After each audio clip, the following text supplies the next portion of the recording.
BJP को चुनौती देने के लिए विपक्ष ने मोर्चा बनाया, नाम दिया इंडिया गठबंधन। मगर जब कारवां चलने को हुआ तभी लोग बिछड़ने लगे। इसके ठीक उलट बीजेपी ने शोर शराबा नहीं किया, पर वास्तव में छोटी पार्टियों के साथ मजबूत गठबंधन की तैयारी कर ली। नीतीश कुमार के बाद चर्चा है कि पश्चिमी यूपी से जयंत चौधरी भी बीजेपी के साथ आ सकते हैं। अब आगे आगे देखिए होता है क्या।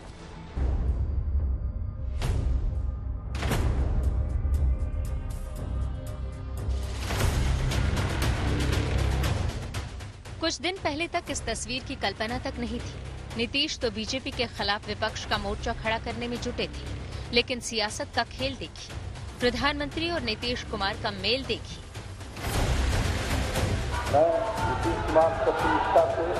आगे आगे क्या होता है, खेल देखिए, तेल देखिए, तेल की धार देखिए।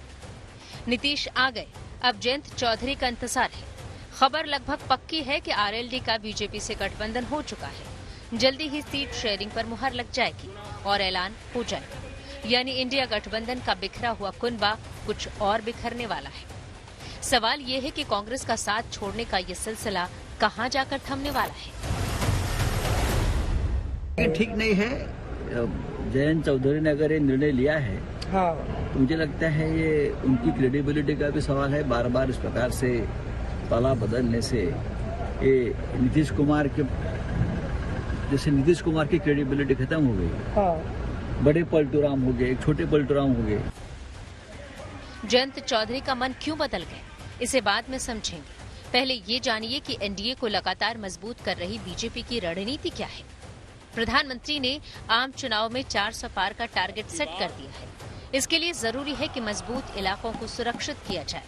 नीतीश के साथ बिहार को महफूज करने की कोशिश की है, तो पश्चिमी यूपी में जयंत चौधरी पर फोकस है।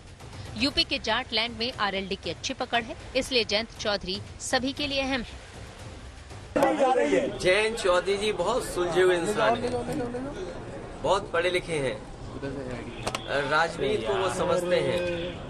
मुझे उम्मीद है कि किसानों की लड़ाई और खुशहाली की तरफ जो संघर्ष चल रहा है, उस लड़ाई को वो कमजोर नहीं होने देंगे। बताया जा रहा है कि बात बन गई तो बीजेपी आरएलडी को लोकसभा में 4 और राज्यसभा में 1 सीट दे सकती है। जयंत चौधरी केंद्र में मंत्री बनाए जा सकते हैं। यूपी में नहीं, महाराष्ट्र में भी एनडीए का दायरा बढ़ सकता है। सूत्रों के मुताबिक राज ठाकरे की एमएनएस से गठबंधन हो सकता है। देवेंद्र फडणवीस की एमएनएस के नेताओं से बात शुरू हो चुकी है। इसी तरह टीडीपी को भी साथ लाने की रणनीति है। चंद्रबाबू नायडू दिल्ली में हैं और उनकी बीजेपी अध्यक्ष से मुलाकात होनी है। माना जा रहा है कि ये मुलाकात गठबंधन को लेकर होगी। संकेत है कि बात बन सकती है। इस तरह अगर बीजेपी ने 400 प्लस का टारगेट रखा है तो ये सिर्फ हवाई नहीं है, इसके लिए बाकायदा तैयारी है, मुकम्मल रणनीति है। और अब की बार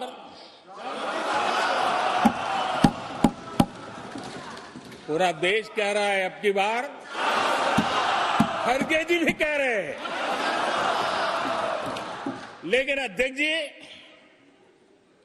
मैं आमतौर पर ये आंकड़े के चक्कर में नहीं पड़ता हूं। उधर इंडिया गठबंधन का क्या हाल है, ये भी देख लीजिए। ममता अकेले चुनाव लड़ने का ऐलान कर चुकी है। नीतीश जुदा हो गए, केजरीवाल को लेकर असमंजस है और अखिलेश से सीट शेयरिंग पर खटपट है। जयंत चौधरी नाराज इसलिए हुए क्योंकि अखिलेश ने एक तो उन्हें 7 सीटें दी, उनमें भी 3 सीटों पर आरएलडी के सिंबल पर समाजवादी अपने प्रत्याशी उतारना चाहती थी। यहां तक कि उम्मीदवारों के चयन पर भी सवाल जवाब थे। खबर है कि जयंत ने रास्ता बदलकर बीजेपी के साथ जाना ही ठीक समझा।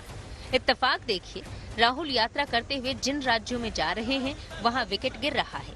बंगाल, बिहार के बाद यूपी में भी इंडिया गठबंधन को झटका लग सकता है। Bureau report, good news today. Rajya Sabha में आज एक बार फिर प्रधानमंत्री ने कांग्रेस पर तीखा हमला बोला। राष्ट्रपति के अभिभाषण पर बोलते हुए उन्होंने ओबीसी, एससी, एसटी, आरक्षण और पीएसयू समेत कई मुद्दों का जिक्र किया और कांग्रेस पर तंज कसे। एक बात खुशी की रही, उन्होंने जो 400 सीट एनडीए के लिए आशीर्वाद दिया है,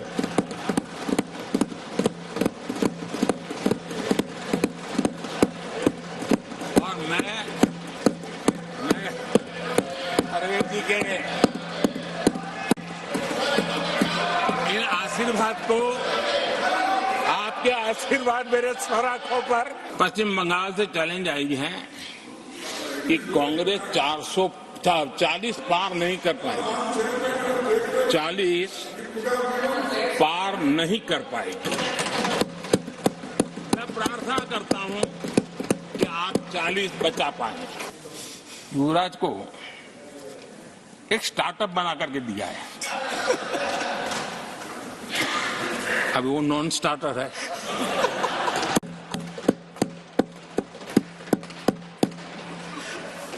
न तो वो लिफ्ट हो रहा है न वो लॉन्च हो रहा है।